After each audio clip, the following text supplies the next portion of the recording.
President Diane Nelson stood in the White House Situation Room, surrounded by screens showing the approaching alien fleet. Her face remained calm, but her knuckles were white as she gripped the edge of the table. "How much time do we have left?" she asked. 5 hours and 12 minutes until their deadline, Madam President," replied Defense Secretary Jack Harris. The President nodded. "And our options?" "Limited, but not zero," Harris said. He tapped on a tablet, bringing up a list on the main screen. "We have conventional forces, nuclear options, and—" He paused, looking uncomfortable. "There are several experimental defense systems that were developed over the years." "Experimental?" the President asked. "Why am I just hearing about these now?" An older man in a simple gray suit stepped forward. "Because most of them were officially shut down or never fully implemented, Madam President. I'm Director William Clark from the Special Projects Division.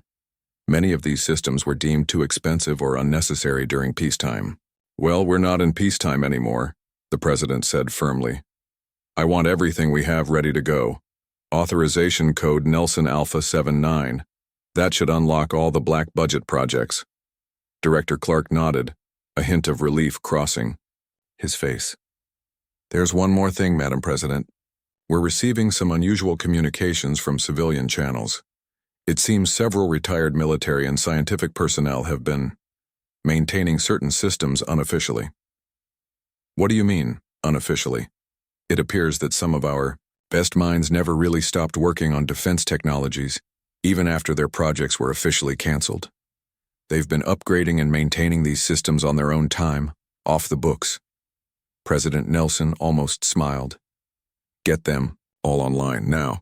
In his basement command center, Frank Miller watched as his outdated equipment suddenly upgraded itself, connecting to military satellites and defense systems that hadn't been active in years. Text scrolled across his screen. "Authorization code. Accepted. Full system access granted." "Well, I'll be damned," Frank muttered. They finally remembered. His phone rang. The caller ID showed restricted. "Frank Miller," he answered. "Mr. Miller, this is Director William Clark from Special Projects Division. I understand you've been keeping Project Sunburst operational." Frank chuckled. "More than operational, Director. I've been improving it. The original system was designed to take out incoming missiles. What we've got now can target individual rivets on those alien ships if needed." "How?" "The funding was cut 15 years ago." "My pension is generous and I don't have expensive hobbies," Frank said. "Plus, I wasn't the only one keeping things running. There's about 20 of us old-timers who never trusted that we were alone in the universe." "The President has authorized full activation," Director Clark said. Frank's fingers were already flying across his keyboard. "Already on it. You'll have control of the targeting systems in about 30 minutes. Tell whoever's in charge to look for a system called Lightbringer when they get access. That's the upgraded version." "Thank you, Mr. Miller. Your country owes you a debt." "Just doing my job, Director. Even if the paycheck stopped coming a decade ago." Dr. Lisa Ward hadn't left the lab for hours. Her team had been analyzing every scrap of data they could get from the alien fleet. "Dr. Ward," called one of her assistants, Ben Tucker. "We found something." Lisa rushed over to his station. On the screen was a detailed scan of one of the smaller alien ships. "Their hull material," Ben explained, pointing to the analysis. "It's some kind of crystalline structure that resonates at specific frequencies. When we hit it with certain energy wavelengths in our simulations," he pressed a key, and the virtual model of the alien ship began to vibrate, then crack. Lisa's eyes widened. Like an opera singer breaking a glass with just her voice. "Exactly," Ben nodded. "But we'd need massive energy output to affect their larger ships." "How massive?" Lisa asked. Ben looked grim. "More than our entire global power grid produces in a day, concentrated into a few minutes." Lisa grabbed her phone and dialed a number from memory. "Kate, it's Lisa Ward. Remember that quantum energy amplifier you were working on 5 years ago before the funding got cut? How quickly could you get it working?"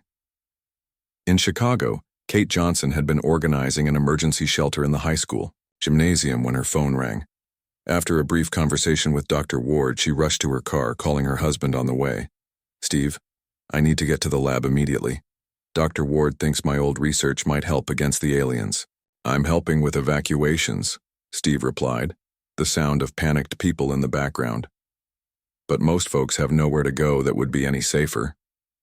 "Tell them to stay put," Kate said, starting her car. "If we can get my amplifier working, they might be safer right where they are." 20 minutes later, Kate pulled into the parking lot of Q-Tech Laboratories, where she had once led a team researching quantum energy applications.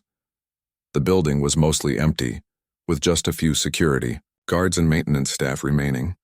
Her old lab was dusty but untouched. The university had kept it intact, hoping to restart the program when funding improved. Kate turned on the lights and looked at the large device in the center of the room, the quantum energy amplifier prototype. "Hello, beautiful," she whispered. "Time to wake up." Kate began checking connections and running diagnostics. The system still worked but would need calibration. She called her old team members, and one by one they began to arrive, ready to help despite the fear of alien invasion hanging over them. On the Aegis platform, Commander Olivia Patterson received the data from Dr. Ward.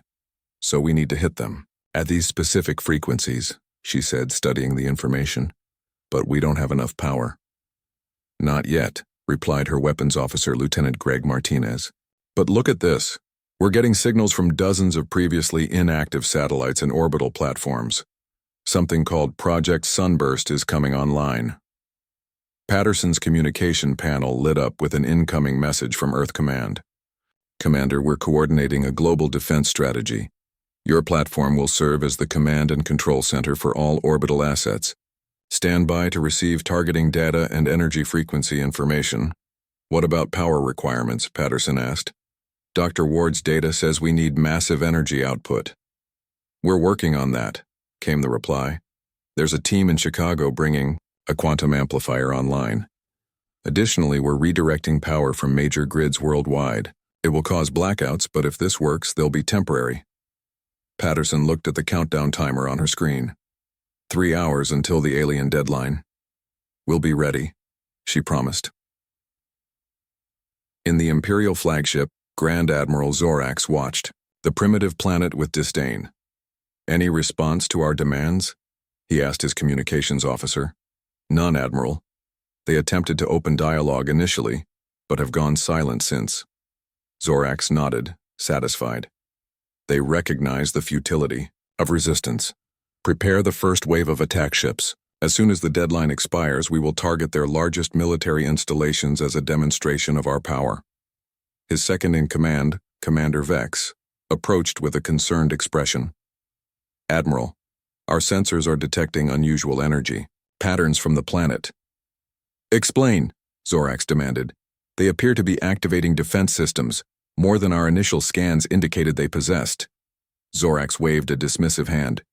"Primitive defenses, nothing that can stand against the might of the Imperium. We have conquered 1,000 worlds, many more advanced than this one." "Yes, Admiral, but enough," Zorax snapped. "The humans had their chance for peaceful surrender. Now they will learn the price of defiance.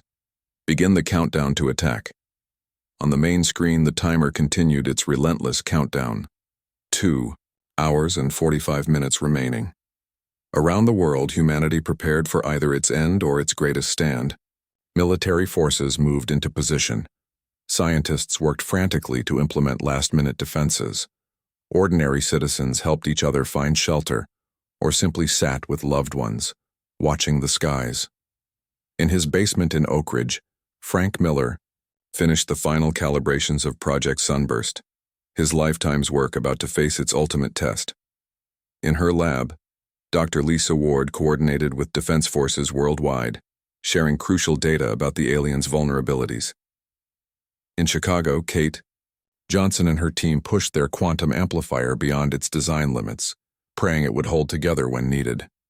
And in orbit, Commander Olivia Patterson watched as Earth's hidden defenses came online one by one, forming a web of protection that the approaching Imperial fleet still couldn't see. The countdown continued, 2 hours remaining until humanity would either fall or prove that they were not as defenseless as they appeared. The final minutes of the 6-hour ultimatum ticked away on screens around the world. In the White House Situation Room, President Diane Nelson stood with her military advisors, watching the main display that showed the alien fleet holding position, just beyond the moon's orbit. "Status report," she demanded. General Peterson stepped forward. "Project Sunburst is fully operational, Madam President. The quantum amplifier in Chicago is online and synchronized with our defense grid. Commander, Patterson reports that all orbital platforms are ready. And evacuation efforts? Major cities have been partially evacuated, but there wasn't enough time to move everyone. We've directed civilians to underground shelters where possible." The president nodded grimly. "What do our models predict?" Dr. Lisa Ward, now joining via secure video link, answered, "If our calculations about their ship's vulnerabilities are correct, and if the quantum amplifier works as theorized, we have a 63% chance of repelling their first wave of attacks.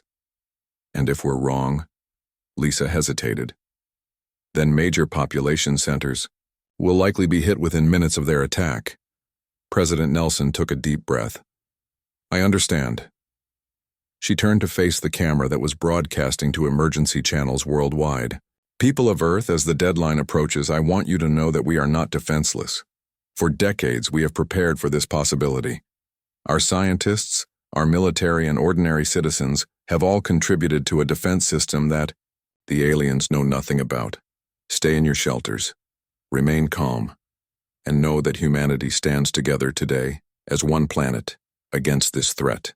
As she finished speaking, the countdown on the main screen reached 0. On the Imperial flagship, Grand Admiral Zorax sat on his command throne, watching with satisfaction as the deadline expired. "They had their chance," he said to his officers. "Launch the first wave. Target their military installations and governmental centers. Show them the futility of resistance." Commander Vex bowed. "At once, Admiral." On his command, hundreds of smaller ships detached from the main fleet, speeding toward Earth.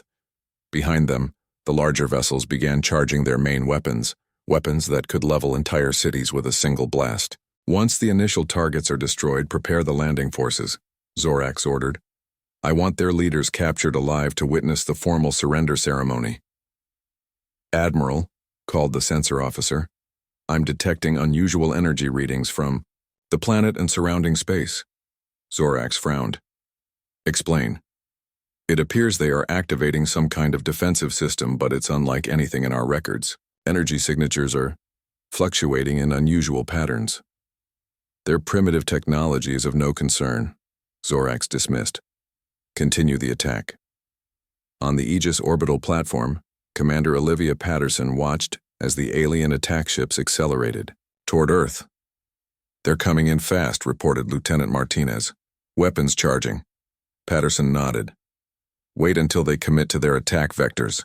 We need them fully engaged before we reveal our defenses." Around the world, military personnel and civilians alike held their breath as the alien ships entered Earth's atmosphere, their weapons glowing with building energy.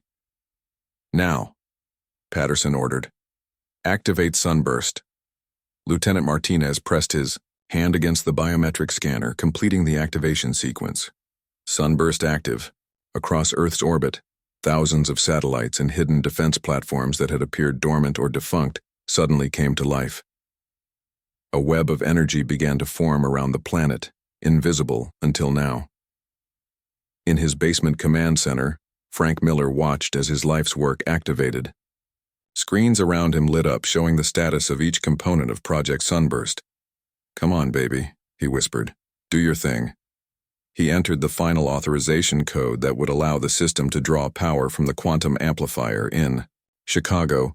Kate Johnson stood beside her quantum amplifier, which now hummed with energy, its core glowing with an intense blue light.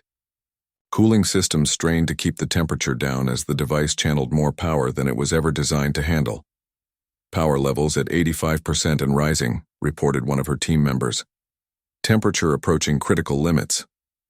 Kate placed her hand on the machine's control panel. "Just hold together a little longer." She opened a secure channel to the defense network. "This is Dr. Johnson. Quantum amplifier is providing maximum output. You have full power available." Dr. Lisa Ward's eyes widened as she watched the data coming in. It's working. The resonance frequencies are being broadcast through the Sunburst network. On screens worldwide, people watched as the first wave of alien attack ships suddenly began to glow with an eerie light. The ship's crystalline structures vibrated, creating a visual effect like ripples on water. In the lead attack ship, a galactic Imperium captain watched in alarm as warning lights flashed across his control panel. "Hull integrity compromised," shouted his engineer. "The humans are bombarding us with some kind of energy wave that's causing our crystalline matrix to resonate beyond stable parameters." "Impossible," the captain shouted. "Evasive maneuvers. Return to the fleet." But it was too late. The ship's structure was vibrating so violently that control systems failed. Similar scenarios played out across the first wave of the alien attack force as their ships began to break apart.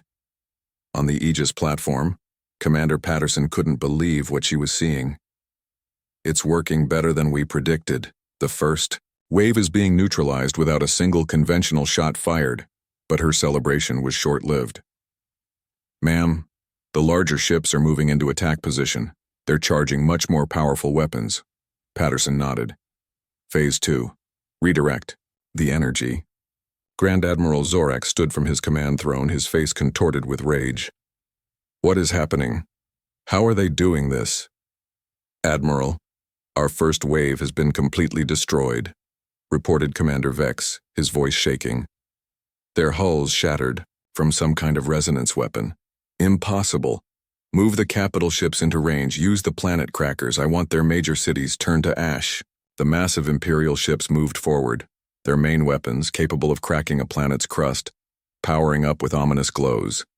"They're charging their big guns," Frank Miller reported from his command center. "Just like we expected." "Ready for Phase 2, President Nelson ordered from the Situation Room. Around the world, power grids went dark as every available watt of electricity was diverted to the defense system. Cities fell into darkness, but in shelters and homes, people huddled around emergency broadcasts, listening as reporters described what was happening above them. Commander Patterson watched as the targeting systems locked onto the larger alien ships. "Fire absorption fields ready, redirecting energy to the quantum amplifier." The first of the Imperial capital ships fired its massive planet cracker weapon. A beam of devastating energy shot toward Earth, aimed at Washington, D.C. But instead of hitting its target, the beam encountered an invisible barrier created by Project Sunburst. The energy didn't explode against this shield. It was absorbed, channeled through the network of satellites and defense platforms, and directed to the quantum amplifier in Chicago. Kate Johnson staggered back as her amplifier suddenly glowed, white-hot, absorbing the alien weapon's energy. "Conversion in progress. Power levels at 300% and climbing." Warning alarms blared as the machine processed more power than its creators had ever imagined possible. The concrete floor beneath it began to crack from the vibrations. "It's holding," Kate shouted over the noise, redirecting the amplified energy back to the defense grid. On the Aegis platform, Commander Patterson watched in awe as the absorbed and amplified energy flowed back into the defense grid. "Target the Imperial capital ships. Use their own energy against them." The defense platforms around Earth glowed brightly as they redirected the amplified energy toward the alien fleet, calibrated to the exact resonance frequency of the crystalline ships. Grand Admiral Zorax could not comprehend what he was seeing. His fleet's most powerful weapons had fired, and Earth still stood untouched. More alarming, his sensors showed the energy being somehow redirected back toward his own fleet. "Impossible," he whispered as the redirected energy struck his ships. The effect was immediate and catastrophic. The crystalline structures of the Imperial vessels began to glow, then crack, then shatter completely as the amplified energy hit them at precisely their resonance frequency. "Retreat," Zorak shouted. "All ships retreat immediately." But it was too late. The chain reaction had begun. As each ship broke apart, its power core released energy that was again captured by Earth's defense grid, amplified, and used against the remaining ships. Commander Vex grabbed a communication device. "This is the Galactic Imperium fleet. We surrender. Cease your attack." There was no response from Earth. not because they were being cruel, but because the defense system, once fully engaged with the quantum amplifier, had to complete its cycle. It couldn't be stopped. Zorax watched in horror as his mighty flagship began to break apart around him. His last thought before the bridge shattered was one of utter disbelief. How could a primitive planet like Earth possess such technology? Around the world, humans watched in awe as the night sky lit up with the destruction of the Imperial fleet. What had been intended as humanity's darkest hour had instead become a light show marking their most incredible victory. The sky above Earth glowed with the remnants of the once mighty Imperial fleet. Billions of crystalline fragments caught the sunlight, creating a shimmering ring around the planet that would remain visible for months. Inside the Aegis orbital, Platform Commander Olivia Patterson and her crew watched in stunned silence. What had begun as a desperate defense had ended in complete victory, without a single human casualty. "Are there any survivors?" Patterson asked, her voice hoarse after hours of giving commands. Lieutenant Martinez checked the sensors. "One ship. Ma'am, small command vessel. Heavily damaged but intact. They're broadcasting a surrender signal on all frequencies." Patterson nodded. "Maintain defensive posture. Alert Earth Command that we have potential prisoners." In the White House Situation Room, cheers erupted as reports of victory came in from around the world. Military personnel hugged each other, some crying with relief. President Nelson smiled briefly before raising her hands for quiet. "This is not over yet," she reminded them. "We have an alien vessel requesting surrender. General Peterson, assemble a first contact team with proper security. Dr. Ward should lead the scientific contingent." Dr. Lisa Ward, still connected via video link, nodded. "I'll prepare immediately, Madam President. And someone get me Frank Miller on the line," the President added. "I want to thank him personally." In his basement in Oak Ridge, Ohio, Frank Miller leaned back in his chair and exhaled deeply. Decades of work, often ridiculed or ignored by his former colleagues, had paid off in the most spectacular way possible. His phone rang, the same restricted caller ID as before. "Frank Miller," he answered. "Mr. Miller, please hold for the President of the United States." Frank sat up straighter, smoothing his rumpled shirt even though this was only a phone call. "Mr. Miller," came President Nelson's voice, "on behalf of the United States and the entire world, I want to thank you for your service. Project Sunburst saved humanity today." Frank cleared his throat, suddenly emotional. "Just doing my job, Madam President, though I haven't been on the payroll for quite some time." "We'll fix that immediately," she responded. "And if you're willing, we'd like you to come to Washington. Your expertise will be invaluable as we deal with the aftermath and the surviving aliens." Frank looked around at his modest basement command center. "I'd be honored, Madam President. But there's something you should know. I wasn't alone in this. There are others like me who kept working even after the funding stopped. Scientists, engineers, military folks who believed we needed to be ready. Send me the list," President Nelson said. "They all deserve recognition." After the call ended, Frank opened his desk drawer and pulled out an old photograph showing a younger version of himself standing with 24 other people in front of a half-built satellite. "We did it, team," he whispered to the faded image. In Chicago, Kate Johnson slumped against the wall, exhausted but elated. Her quantum amplifier had pushed far beyond its design limits, absorbing and redirecting the alien energy weapons. The machine was now a partially melted mess of advanced technology, but it had done its job. "We need to record everything before the system cools," she told her team. "Every piece of data. What we learned today will advance our technology by decades." Her phone buzzed with a message from her husband, Steve. "Everyone at the shelter is safe. The news says we won. Did your machine help?" Kate smiled as she typed back, "It worked better than I ever imagined. Coming home soon. Love you." As her team worked to document the remarkable event, Kate couldn't help but think about the future. The amplifier had channeled and redirected energy in ways that defied current scientific understanding. If they could rebuild it, improve it based on what they'd learned today, the applications would be revolutionary. Clean energy, advanced propulsion. perhaps even the beginnings of their own space fleet. 3 days after the invasion attempt, a secure facility outside of Washington, D.C. buzzed with activity. The surviving alien command ship had been brought to Earth under heavy guard, its damaged systems preventing any possibility of escape or communication with others of its kind. Dr. Lisa Ward led a team of scientists and language experts as they prepared to interview the surviving aliens. 5 Imperial officers had survived, including Commander Vex, the second in command of the invasion fleet.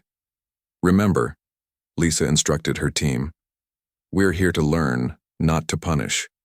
What they know could help us prepare for any future encounters." The alien commander was brought into a specially designed room, comfortable but completely secure. Unlike Admiral Zorax, Commander Vex seemed less arrogant, more thoughtful as he studied the humans with his color-shifting eyes. "You understand our language now?" Lisa asked once he was seated. Vex nodded. "Your translation devices are primitive but functional. Like much of your technology, they are surprisingly effective despite their simplicity. We'd like to ask you some questions about the Galactic Imperium," Lisa said. Vex tilted his head. "First, I have a question of my own. How did you defeat us? The Admiral was certain your planet had minimal defenses. Our scans showed no weapons capable of standing against our fleet." Lisa smiled slightly. "We hid them. We've been preparing for possible contact, including hostile contact, for decades." "But the energy manipulation technology," Vex pressed. "The ability to absorb and redirect our weapons, the resonance targeting, these are technologies that even the Imperium has only theoretical knowledge of." "Sometimes the threat of extinction inspires great innovation," Lisa replied simply. "Now, about the Imperium. How many worlds do you control, and are there other fleets that might come looking for this one?" Vex's expression showed something like respect. "The Imperium spans 342 worlds in this galactic sector. As for other fleets," he hesitated. "Yes, eventually they will come. But not for conquest, I think. Not after what happened here." "Explain," Lisa prompted. "Our fleet was one of the most powerful in the Imperium," Vex said. "Its destruction will not be taken lightly, but neither will it be avenged rashly. The fact that you could annihilate such a force without suffering any apparent losses, this makes your world extremely dangerous in the eyes of the Imperium." "Good," said a new voice. President Nelson had entered the room accompanied by General Peterson. "That's exactly the message we wanted to send." 1 month after the failed invasion, the United Nations convened a special session to address humanity's new reality. Representatives from every nation filled the General Assembly Hall, and billions watched the broadcast worldwide. President Nelson, chosen to speak on behalf of all nations, approached the podium. "People of Earth," she began, "1 month ago we faced extinction. Instead, we discovered our strength. Project Sunburst and the Quantum Amplifier were just the beginning. From the remains of the alien fleet, we have already learned more about advanced technology than we might have discovered in a century of normal research." She gestured to a group seated in the front row. Frank Miller, Dr. Lisa Ward, Kate Johnson, Commander Patterson, and dozens of others who had played key roles in Earth's defense. These individuals, and thousands of others around the world, never stopped preparing for the day we might face a threat from beyond our planet. Today we honor them. Tomorrow we follow their example. The assembly erupted in applause as the heroes stood to be recognized. "We have established communication with the Galactic Imperium," President Nelson continued once the applause faded. "They have agreed to recognize Earth as a sovereign world, outside their jurisdiction. More importantly, they have agreed to open diplomatic and trade relations." Murmurs of surprise ran through the crowd. "Yes, trade," Nelson confirmed. "It seems our primitive quantum amplifier technology is of great interest to them. We will proceed cautiously, but we will proceed. The United Nations Space Defense Force is being formed, with representatives from all nations, and construction has already begun on our first true starship, using technology adapted from the Imperial vessels." The crowd rose to their feet, applauding again. "The ship will be called Sunburst," Nelson announced, "and its mission will be to explore and protect. We go to the stars not seeking conquest, but we go prepared to defend ourselves and our values. In a quiet Ohio neighborhood, Frank Miller sat on his porch drinking coffee and watching the morning news on his tablet. The headline read, "Hero Engineer to Lead Sunburst Ship Design Team." Frank smiled and looked up at the sky where the ring of crystalline debris still glittered faintly in the morning light. His phone rang. Another team meeting about the ship design. As he answered, a small spacecraft passed overhead. A test vehicle using recovered alien technology. The neighbors barely looked up anymore. The sight had become common in recent weeks as humanity took its first real steps into the cosmic community. Frank Miller, once ridiculed for his belief that Earth needed to prepare for contact with alien life, was now the most respected engineer on the planet. But more importantly to him, he had helped ensure that humanity's first encounter with aliens would not be its last. And somewhere in the vast reaches of space, the message was spreading throughout the galactic Imperium and beyond. Earth was not to be trifled with. The small blue planet once targeted as an adequate colony had proven to be anything but. Admiral Cracksnore hit his arm against the shiny podium. Light ripples spread through the big Galactic Council room. Members from 300 alien species jumped at this show of anger. This was not normal in a place where peaceful talk had ruled for thousands of years. "Humans have gone too far," the Zarthian leader shouted. His voice was made louder by the room's special sound. "They grow without limits. They make new tech without following our rules. They ignore our calls. I say we must declare war on the humans now." The room filled with noise as some agreed and others did not. Counselor Alara from the Facidian group raised her thin arms to ask for quiet. "War is a big step," she warned, her voice both soft and strong. "Humans may be new to space travel, but they have shown they are smart and tough." "Tough?" laughed Ambassador Dorn from the Vecturi Empire. "They barely know how to travel in space. They only have bases on nearby planets. They have no idea how strong this council is." Meanwhile on Earth, deep under the ground at North American Defense Command, Major Alan West looked at the glowing screen with a small smile. Next to him, Dr. Olivia Grant fixed her glasses as she studied the message they caught from the Galactic Council. "They want to start a war?" Alan asked, picking up his coffee cup. "Because we mined ice in the Kuiper Belt?" Olivia's shoulders went up and down. "I guess the Zarthians think those ice rocks are holy or something. Our team probably broke some. Rule we didn't know about." Communications expert Greg Hoffman turned in his chair. "Should we tell the president? Or the United Nations?" Alan took a long drink of coffee. "Not yet. Let's see if they really vote for war. The council always talks big like this. Remember when they spent 3 whole days last month arguing if Earth coffee should be banned?" In one corner of the room, Captain Natalie Rivera kept typing her report about the new Mars base. She only looked up at the space broadcast now and then. "We should finish building those defense machines around Jupiter," she said, "just to be safe." Back in the council room, the vote was happening. One by one, aliens cast their votes. A glowing count showed in the middle of the room.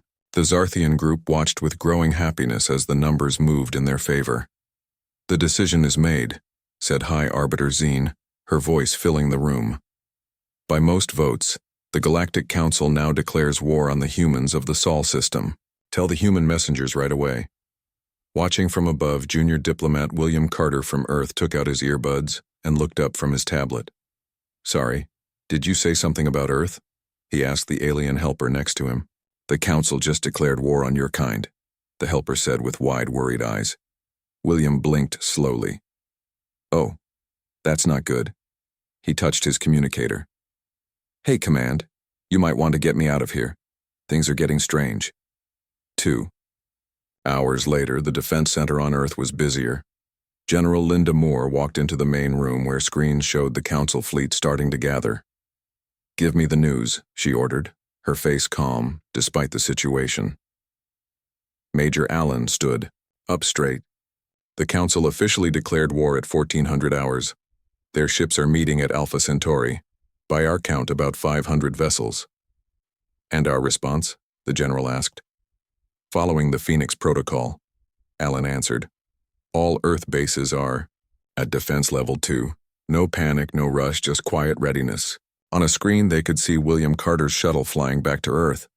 The young diplomat looked more annoyed than scared as he talked to the camera. "They didn't even let me speak," William complained. 5 years of learning alien languages, and they vote for war without hearing our side. Dr. Olivia joined the general. "We've studied council war methods for years. They always follow the same steps. First a big show of ships, then demands for surrender. They expect us to beg for peace." The general smiled slightly. "They're in for a surprise." In the busy halls of the United Nations in New York, news of the war vote spread quickly. Yet there was no panic, no running for shelters. Leaders walked with purpose, passing information calmly. Secretary General Harold Wilson stepped to a podium to address Earth's nations. Cameras from around the world pointed at him. "Citizens of Earth," he began, his deep voice steady. "Today, the Galactic Council has declared war on humanity. This decision comes after our mining ships worked in what we believed was unclaimed space." He paused, letting the news sink in. "I want to be clear, there is no need for panic. We have prepared for this day since we first learned about the Council 15 years ago. Our defense systems are active. Our military is ready." In homes across America, people watched the news with mild interest. In Denver, Colorado, Karen Miller continued cooking dinner as the television showed images of alien ships. "Honey, did you hear?" she called to her husband. "Those space aliens declared war on us." John Miller walked in from the garage, wiping, his hands on a rag. "Really? What are we doing about it?" "The Secretary General says we've been getting ready for years. Says not to worry." John nodded and opened the refrigerator. "Makes sense. You almost done with dinner? I'm starving." Back at Defense Command, Captain Natalie finished her Mars colony report and finally gave her full attention to the war situation. She joined Alan at the main screen. "So they actually voted for it," she said, crossing her arms. 15 years of watching, waiting, and building, and they still have no idea what they're getting into. Alan nodded. "Project Looking Glass shows. Their main fleet will reach our system in about 6 days. Perfect," Natalie said with a slight smile. "Just enough time to finish setting up the Jupiter ring. You know what's funny? We've been looking up at the stars and preparing for trouble our whole history. They think we'll be surprised by their declaration." As night fell across America, most citizens went about their normal lives. Some talked about the news over dinner.